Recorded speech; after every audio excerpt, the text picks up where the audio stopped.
get out your brackets because I'm going to be filling mine out for the NASCAR in-season challenge, and I got some new names in my power rankings.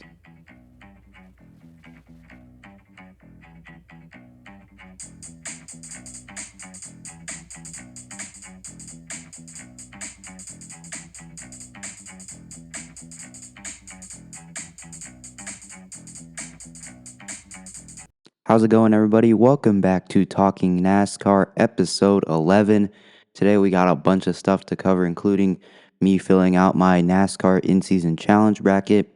I got a new edition of power rankings, but I got a couple stories to cover before we get to that. First up, Thomas Annunziata, the young 20-year-old, will be making his Craftsman Truck Series debut with the Spire Motorsports 07 truck this weekend at Lime Rock Park, and he'll be sponsored by Top Liner. So very interesting to see Thomas Annunziata, of course, a very accomplished Trans Am driver. He's won several races in the Trans Am series. He's made some starts in the number 70 Cope family racing car in the Xfinity series, mostly on road courses. But this will be his first time in one of the elite teams in the NASCAR lower series. And no disrespect to Cope family racing, but they are a new team on the scene this year and really haven't had that much success on any other level with Derek Cope as the general manager. So they're not the best team in the world for Thomas Annunziata. So I'm interested to see what Thomas Annunziata will do and where this opportunity could take him with future opportunities. I would love to see Thomas Annunziata in a full-time truck or Xfinity car, whether that be with a top team or with a lower team. Of course, he is still doing the Trans Am stuff, but I'm interested to see what Thomas Annunziata will do this weekend at Lime Rock Park. So good luck to Thomas Annunziata in that 07 truck. Now, that wasn't the only road course aficionado that Spire Motorsports tabbed for this weekend at Lime Rock Park.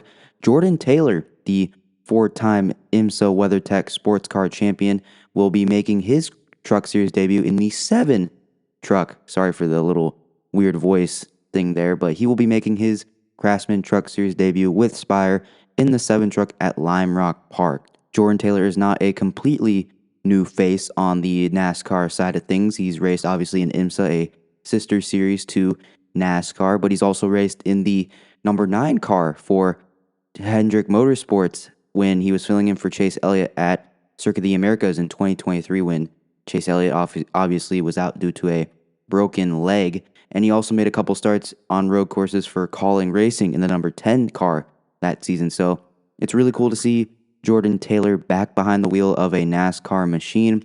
Again, interested to see what he'll do. Of course, he's a little bit older than Thomas Annunziata. Yeah, he brings a lot of road course experience. He's won the 24 Hours of Le Mans class winner, so very interested to see what he'll do there. So again, good luck to Thomas Annunziata and Jordan Taylor with Spire Motorsports this weekend at Lime Rock Park. Geez, there's a lot of truck drivers or truck teams bringing in road course guys because Cam Waters is going to be driving in the number 66 Ford F-150 for ThorSport. This will be his, I believe, third start in the Craftsman Truck Series for ThorSport. There was another report recently that said he was going to try to run the Chicago Street Race with RFK in some capacity, but apparently that deal fell through. So Cam Waters is also in there. Josh Bilicki will be running a start at Lime Rock with Nice in the 44 truck. Interesting. And Josh Bilicki, of course, he's a Wisconsin guy. Shout out Josh Bilicki. This will be one of the few truck starts he's made in a little while. He'll be driving for Nice. That's a good truck series program. He's run for Gibbs in the Xfinity series. He's mostly recently run with DGM Racing in the number 91 in the Xfinity series. He's made some cup starts this year with MBM Motorsports in the 66, or sorry, not MBM Motorsports, Garage 66, which is still owned by Carl Long. So interesting to see. So you have Jordan Taylor, Thomas Annunziata, Cam Waters, and Josh Bilicki, 4 guys who are road course aficionados. Oh, and there's another one. Alex Labay will be driving for Rayum Brothers Racing in the number 22. Okay, interesting. Yeah, Alex Labay, he's another experienced road course racer. He's from Quebec, Canada. Interesting. Okay, so there's 5 road course ringers in that Truck Series field at Lime Rock Park. So it'll be a very competitive race. I'm interested to see which of those 5 will run up top and which one of those 5 may contend for the win, because I'm interested to see who will be contending for the race win at Lime Rock Park. So good luck to all those guys this weekend at Lime Rock Park in Connecticut. And I'm looking at another one right here. Ben Mayer will make a start at Lime Rock Park with Young's Motorsport in the 02. He's a 16-year-old sensation. Holy cow. Wow, that is interesting. 16 years old, raced in the Stadium Super Trucks with Robbie Gordon. He's ran Trans Am, the Cars Tour, and with Travis Pastrana in the Nitro Cross industry. So now he's making the move and the debut in the 02 truck for Young's Motorsport in the Truck Series at Lime Rock Park. Okay, so that's 6 drivers making some big starts here in the Craftsman Truck Series. I shouldn't say big starts, some big road course starts, looking to get a truck or like a win here. They're going to be competing for the wins, I would say. So interested to see what Ben Mayer, I'm going to say Meyer. I'm going to say Ben Meyer. I'm interested to see what all these guys will do. I've said it before, but interesting that 6 new guys on the grid for the Craftsman Truck Series race at Lime Rock Park. Now it's time for another edition of NASCourt. Yes, we're going back to the lawsuit. So, in this most recent post made by Sports News and jski.com, apparently on Monday when the story kind of first dropped, the the Western District of North Carolina denied the team's motion to dismiss the countersuit made by NASCAR, even though it did not agree with the current lawsuit or the key elements of the counterclaim, as well as it made a court order to the 13 other Cup Series teams who are not involved in this lawsuit, either on the side of NASCAR or on the teams. So this is basically telling them that they were going to have to produce specific financial documents as part of the now discovery stage that this lawsuit has entered into. Now, the first team to kind of come to an agreement with the court on this and with NASCAR was Calling Racing, who was agreeing with NASCAR to bring forward financial documents from their team that they will share as part of the discovery. But the 11 other teams, as of Monday when this report first dropped, had not put together a formal agreement, and all of their attorneys were getting together and kind of discussing what they wanted to do in this order. And on Tuesday, there was scheduled a hearing, again, that they would try to fight this and say, we don't want to be involved in this, and they just didn't want to give up any of that information because NASCAR really was kind of playing it safe. They signed the charter agreement, these 13 other Cup Series teams, and what does NASCAR give them? When they're going to ask them to disclose their financial records and other company actions. And this is kind of not really what they wanted. Like, they don't want to do this. One, because I want to give a little bit of credit to Eric Estep here on YouTube. He kind of shared on his show that, one, this would show how much money the teams were making from the charter agreement, and two, this may show NASCAR how to run a Cup Series team. Remember, a couple weeks ago when it was announced that Jim France and the NASCAR overall brand wanted to enter their own Cup Series car into Sonoma in 2 weeks with an alliance with Spire Motorsports. Now, obviously, that did not happen, but what may happen with this lawsuit? Because who knows what will happen with that December 1st trial. If the teams end up losing this lawsuit, does that mean the France family can buy the charters and take it over and keep one of them from themselves and run their own Cup Series team in NASCAR? And with these, just looking at these documents from these other teams that the teams are refusing to give them, this can give them the opportunity or the insight on how to run a successful Cup Series team, because Rick Hendrick, Roger Penske, Joe Gibbs, all these guys have been cooperating, but they are really private organizations. They are not like the NFL, where Roger Goodell, the commissioner of the NFL, is kind of working for the teams, and the teams are open and they're completely open to the sport of the NFL, like at Roger Goodell. You get what I mean? So the teams private organizations. They don't disclose everything with NASCAR and the sanctioning body, and they don't want to do that. They don't want to get into that area where they're sharing everything with NASCAR, because NASCAR themselves are a privately owned organization by the France family, and they don't want France family to see how they do business and how possibly to run a Cup Series team. So that's a little spiel I have. The credit to Eric Estep. Go check him out on YouTube, and you go check out his podcast, Power Hour, as well. I swear this is not a sponsored episode, but I'm a big fan of Eric Estep, and he provides me with a lot of insight on everything in the NASCAR world. So there's that, and that's all that happened on Monday. Now on Tuesday, 2 days ago, the hearing for this little court order happened where 12 of the attorneys for the 15 NASCAR teams that are not involved in this lawsuit went to the hearing and said this kind of disclosing of their financial records would be catastrophic to the competitive balance, and warned that making such details public would put them all in danger. And saying that, Adam Ross, the lead attorney for the teams, is worried that this information won't not be leaked, or it will be leaked if this all goes public. And that's a very valid argument, because we're on the internet now. A lot of things can be leaked, can be very easily leaked. Things are said in the court. There's a minutes taken.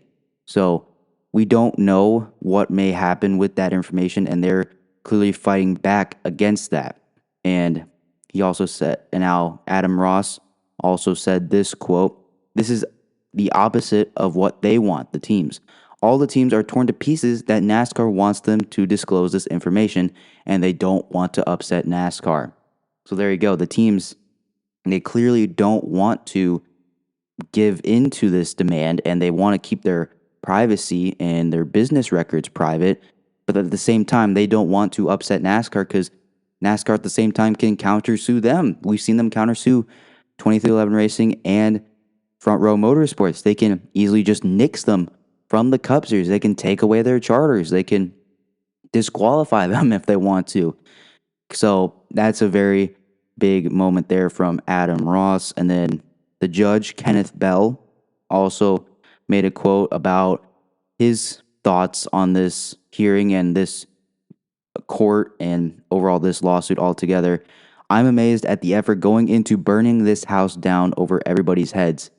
And he said this after the end of the 2-hour hearing. "But I'm the fire marshal, and I will be here in December if need be." There you go. So Judge Kenneth Bell clearly not happy, and he's kind of urging the two teams, Front Row Motorsports and 2311 Racing, to go to NASCAR and come to a settlement that will kind of end this, because it's kind of getting ridiculous at this point. And I agree with Kenneth Bell that this is not the way to go about this, and there needs to be some kind of overall coming together and making a good, fair settlement. Now, on Wednesday, yesterday, Judge Kenneth Bell also made a ruling that would kind of go with the NASCAR's request of the teams sharing all their documents, but not quite all of it. So all the teams would have to provide an annual top of the line financial data, total revenue, total costs, net profits, net losses, on a nominalized average per car basis for each year dating back to 2014. So there you go. So for teams like Hendrick Motorsports, Team Penske, Joe Gibbs Racing, those would probably be the only teams that would have to give those records up, or the Wood Brothers as well. The financial operations or information, will be limited to the operations associated with fielding full-time cars in the Cup Series. So not anything related revenue-wise for Xfinity Series teams or Truck Series teams like Spire or Calling. And they would also have to now give the average per car information from each team would be provided by teams to an acceptable neutral accountant who would produce NASCAR's trial counsel one spreadsheet displaying the per car annual averages for each team, but without identifying the team associated with each set of numbers. So basically, the teams will give all their information to a separate party, an associated, neutral associated accountant, and then would provide NASCAR with those documents and without revealing the teams who were giving up those documents. So there you go. So there, Kenneth Bell kind of ruling in favor of NASCAR, but also kind of keeping it in somewhat of what the teams wanted. So the teams are kind of giving into it, but they are staying private, hopefully, because again, a lot can happen with the internet nowadays. So there you go. That's kind of the little update on the lawsuit side of things, NASCourt, if you will. So I will continue to follow this. Again, I'm not a legal expert, and I know a lot of people in the NASCAR garage who aren't legal experts. They're just trying to follow this to their best of their ability. So I will continue to cover this and bring you everything I know and simplify it down, I guess, for everyone. So there's the little weekly edition of NASCourt for you guys. Okay, and thus ends that edition of NASCourt. But let's move on to my in-season challenge bracket predictions. So I have already filled out my bracket. I'm going to give you guys my little predictions. You guys at home feel free to kind of use my information as you want. Please do not copy mine altogether. I mean, personally, I really don't care. I don't really care about winning the $1 million prize that goes with winning the perfect bracket challenge. But anyway, let's get started with our first matchup between Denny Hamlin at Ty Dillon. So this, obviously, round one will be taking place this weekend at Echo Park Speedway. Denny Hamlin being the 1 seed and Ty Dillon being the 32 seed. Again, 32 drivers made it in. So Shane Van Gisbergen, Cody Ware, Riley Herbst, and I believe, who's the other one?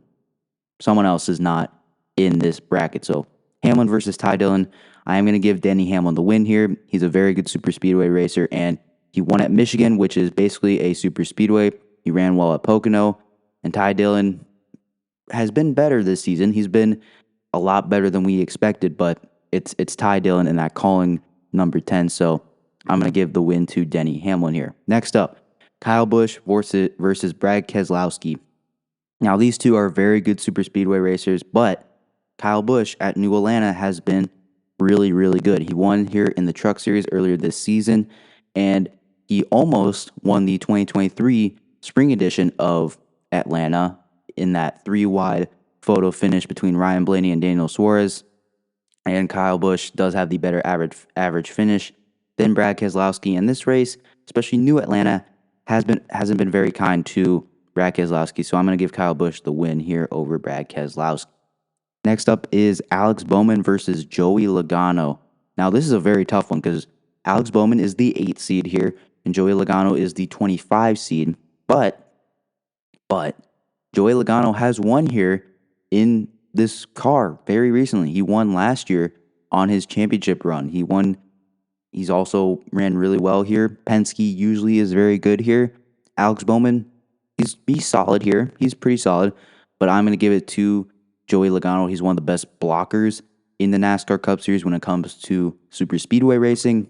So I kind of have to give it here to Joey Logano. He's one of the better super speedway racers, especially at Atlanta in this bracket. Next up is Bubba Wallace, the 9 seed versus Daniel Suarez, the 24 seed.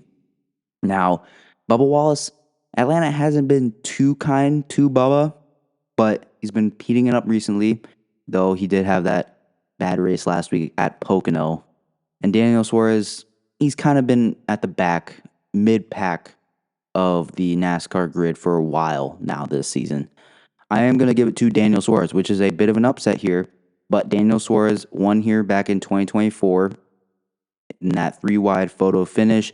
He's run here really, really well in the past, though this year in the spring got caught up in a back-of-the-pack crash and didn't have a good finish, but I'm trusting a bounce back for Daniel Suarez. This could kind of be the jolt, like a playoff push kind of jolt for Daniel Suarez. So I'm interested to see what he'll do, but I do have him moving past Bubba Wallace.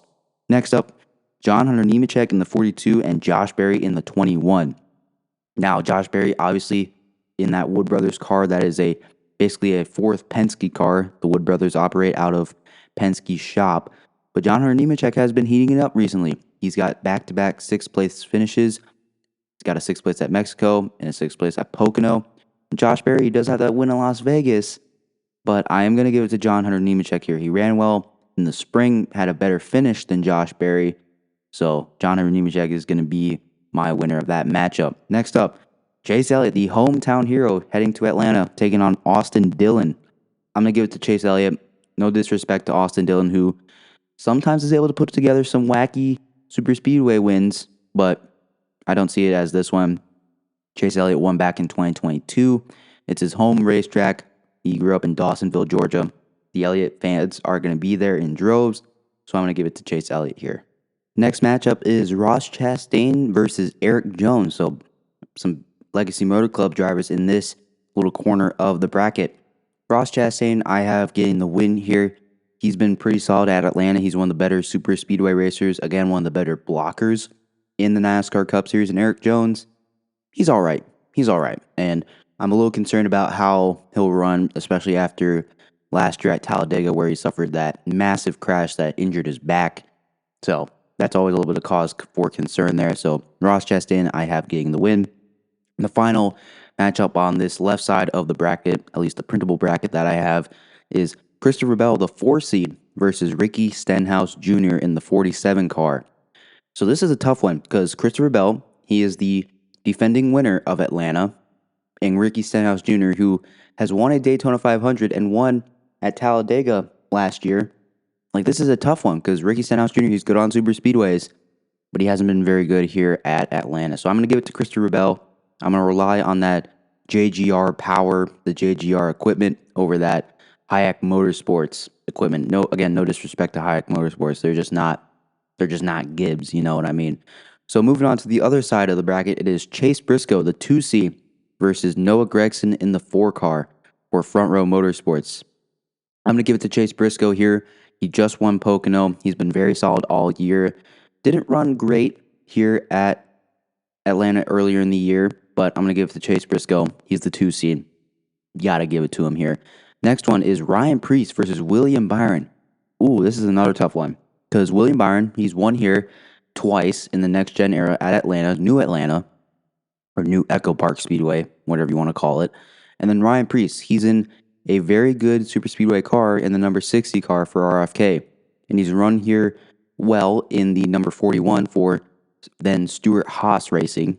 So gives me a little pause, but RFK, I don't know if they have race winning speed on super speedways. So I'm going to give it to William Byron here once again. Another Hendrick car, I know. Next up, this is a fun one right here. Ryan Blaney, the 7 seed, versus Carson Hocevar in the 26 seed in the 77 car. Wow, that's the 7 seed Ryan Blaney going up against the 77 car of Hocevar in the 26. Anyway, Hocevar, these two actually have some history. Back earlier in the year, Hocevar kind of sent it in a little bit deep on Ryan Blaney. Blaney had to check up, and Blaney actually got spun by Carson Hocevar and kind of drifted on the apron and then sent Blaney to the back. But he did make his way back up to 4th and finished the race 4th, while Hocevar ended up just missing out on his first career win. So I'm going to give it to Blaney, and I think Hocevar again will have to kind of run a little bit cautious on Ryan Blaney, and, you know, we'll see how Carson Hocevar runs Ryan Blaney, but I'm going to give Ryan Blaney the win over Carson Hocevar, who's been kind of struggling recently. So I'm going to give it to Ryan Blaney here. Next one in this top right corner is Kyle Larson versus Tyler Reddick. So first reaction, both these guys aren't really good super speedway racers, but Kyle Larson did win a stage here, and Tyler Reddick does have the better average finish here. I'm going to still give it to Kyle Larson, because Tyler Reddick has been struggling recently, and I really don't see a super speedway as the track where Tyler Reddick will get to turn it around. So I'm going to give it to Kyle Larson here. Next up, now this would be a great road course matchup. It is Michael McDowell, the 11 seed, against AJ Allmendinger, the 22 seed. Now, everyone else is super happy to see one of these guys get eliminated heading into Chicago. And I'm going to give it to Michael McDowell here. He has a Daytona 500 win under his belt with Front Row Motorsports.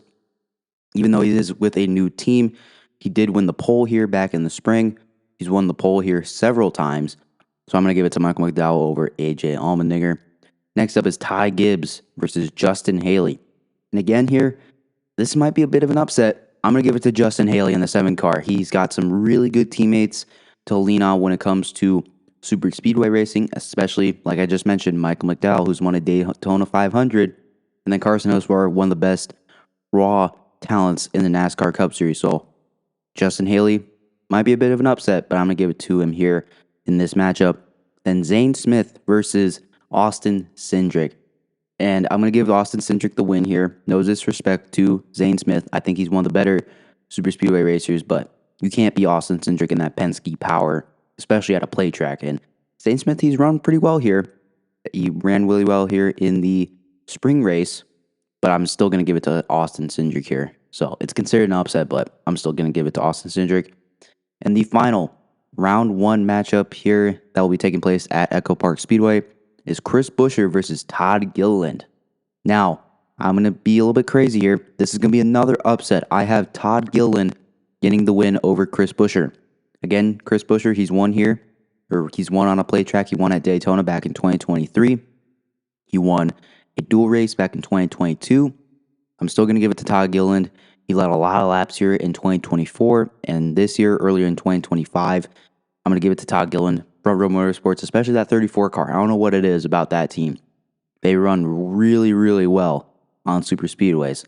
So I'm going to give Todd Gilliland the win here to wrap up round 1. Now moving on to round 2, which will be taking place at the Chicago Street Race. So the first matchup will be Denny Hamlin versus Kyle Busch. Now, this is another upset I have. I got Kyle Busch winning because Denny Hamlin, he hasn't been good on road courses, especially in the next-gen era. And Kyle Busch, he probably had the best car at Circuit of the Americas earlier this year. And he has the better average finish, the better finish overall compared to Denny Hamlin. So I'm going to give Kyle Busch the win. He's going to knock out Denny Hamlin, the number 1 seed. The next matchup is Joey Logano versus Daniel Suarez. Now, Joey Logano does have the better top finish compared to Daniel Suarez on the Chicago Street Race, but Daniel Suarez does have the teammate of Shane Van Gisbergen, who he's without a doubt probably the best road course racer in the NASCAR Cup Series. I'm going to trust the relationships that Daniel Suarez has between him, Shane Van Gisbergen, Connor Zilisch, and his girlfriend is the sister of Max Verstappen. So, I mean, do I have to say more? So I'm going to give Daniel Suarez the win over Joey Logano. Next up, John Hunter Nemechek versus Chase Elliott. Again, Nemechek got a 6th place at Mexico City, but I think Chase Elliott overall is a better road course racer. I'm going to give him the edge over John Hunter Nemechek. The next matchup is Ross Chastain versus Christopher Bell. Now, Chastain has been a little underwhelming at road courses. Yes, he did win at Circuit of the Americas back in 2022, but he kind of had to beat and bang his way there. I don't know if he could have beat both Allmendinger and Bowman on strict pace. So, and I do think Christopher Bell could have beat both of those guys on strict pace. And honestly, 1-to-1, I would definitely have Christopher Bell over Ross Chastain. So, Ross Chastain is going to get Christopher Bell is going to take the win over Ross Chastain. Next up, Chase Briscoe versus William Byron. Now, Chase Briscoe has proven to be a very solid road course racer in Xfinity, and we haven't quite seen that translate to the Cup level yet. Maybe with a new team with Joe Gibbs Racing, maybe that'll unlock, but we didn't really see that on any of the other road courses yet. So I'm going to give William Byron the win here over Chase Briscoe. Next up, Ryan Blaney versus Kyle Larson. Blaney, he's a fine road course racer, but I think Kyle Larson overall is the better road course racer. If you want Sonoma, which we'll be heading to in round 3, I'm going to give Kyle Larson the edge over Ryan Blaney. Next matchup is Michael McDowell versus his teammate, Justin Haley. Now, Justin Haley does have the better finish compared to Michael McDowell, but used some strategy to get that win, or that finish, I should say. And I do think Michael McDowell is a better road course racer, so Michael McDowell I'm going to have getting the win over his teammate, Justin Haley. And our final round 2 matchup is Austin Cindric versus Todd Gilliland. Yeah, this is pretty easy. I'm going to give it to Austin Cindric. He is probably the better road course racer than Todd Gilliland, who hasn't run bad at the Chicago Street Race in the past. I'm still going to give it to Austin Cindric. He's the better road course racer overall. Now moving on to round 3 at Sonoma. It'll be Kyle Busch versus Daniel Suarez to start off round 3. I'm I'm going to give it to Daniel Suarez. Busch has kind of struggled here, especially in the next-gen era. Daniel Suarez, he does have a win back in 2022, the site of his first career win. So I'm going to give it to Daniel Suarez here. And then the second matchup is Chase Elliott versus Christopher Bell. Now, this is kind of going to maybe be a bit of an upset or a hot take. I think Chase Elliott is better than Christopher Bell at Sonoma, mostly. I think Bell might be overall a better road course racer than Chase Elliott. But I'm going to lean on Chase Elliott's experience and his success at Sonoma. And I'm going to give him the win over Christopher Bell. Next up is William Byron versus Kyle Larson. And I swear I did not plan this. I did not plan to be a Hendrick battle here. But I'm going to give it to Kyle Larson. He won Sonoma last year.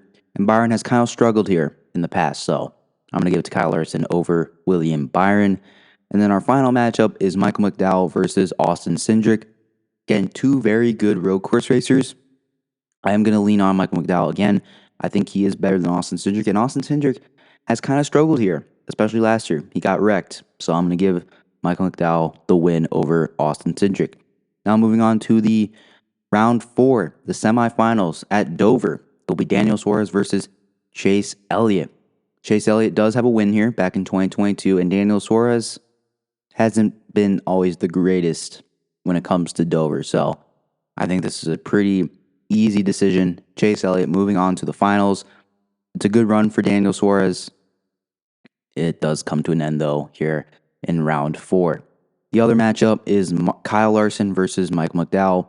Again, Larson has won here, and he's finished second here a couple times. I'm still going to give it to him. And Michael McDowell, again, it's a good run, but I don't think he's quite up to par against Kyle Larson. So now, the championship in Indianapolis, the Brickyard 400. I swear I did not plan this. I did not plan to be a Hendrick versus Hendrick finals. This is probably going to be one of the most boring things ever. But Chase Elliott, he's run okay at the Brickyard. And then Kyle Larson, he won here last year. And he tried to do the double twice. And he's ran well here in the Indy cars. Is that enough to put it over the edge, though? Now, the only thing that's going to keep me from saying Kyle Larson is we haven't seen the race winning speed since that wreck on Memorial Day, on the Coca-Cola 600 day. You haven't quite seen it yet. So I'm going to give the win to Chase Elliott, and he's going to be the first NASCAR in-season challenge winner, mostly based on we've seen Chase Elliott heat up while Kyle Larson has kind of dropped and kind of held his production and held his rating. So Chase Elliott is going to be my guy here to win the first NASCAR in-season challenge championship presented by DraftKings Sportsbook. So there you go. Those are my predictions. Let me know in the comments, who do you think is going to win? Do you think I'm wrong? Do you think I'm absolutely killing it with this bracket challenge? Let me know. There's only a couple days left to register for that $1 million prize. So let me know. Do this with your friends. It's kind of fun, you know. It's kind of fun. I like doing bracket challenges. It kind of reminds me of March Madness, you know. But let's go ahead and move on to power rankings, where I rank the 10 fastest drivers and teams in the NASCAR Cup Series. This time it's going to be after Pocono. So let's go ahead and get it started. Got to start off with a couple honorable mentions here. Bubba Wallace had a bad day at Pocono due to some brake issues. Obviously wrecked out, finished last in the race. Still, he was in my top 10 last week. I got to give him an honorable mention. We're heading to Atlanta to Super Speedway, where anything can happen. So Bubba Wallace, an honorable mention. Same goes for Ross Chastain, except he did not wreck out. He was in my top 10 last week as well. Didn't have a great race at Pocono, but I still got to give him some credit. And again, heading to Atlanta, he's had some success there in the past. So, got to give him a shout out real quick. And then Alex Bowman, he's had some good results at Atlanta. Just didn't quite have it at Pocono this last week.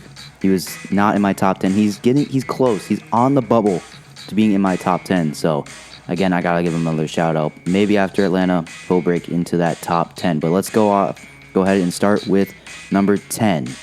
Ryan Preece will kick us off at number 10. His first time in my power rankings. We'll see how he does at Atlanta. He had a solid race at Pocono, finished 8th at Pocono, and he had a solid week at Autodromo Hermanos Rodriguez, finishing 15th, but he did start second that race, and then he finished 9th at Michigan, and then 9th at Charlotte, going back to the Coca-Cola 600.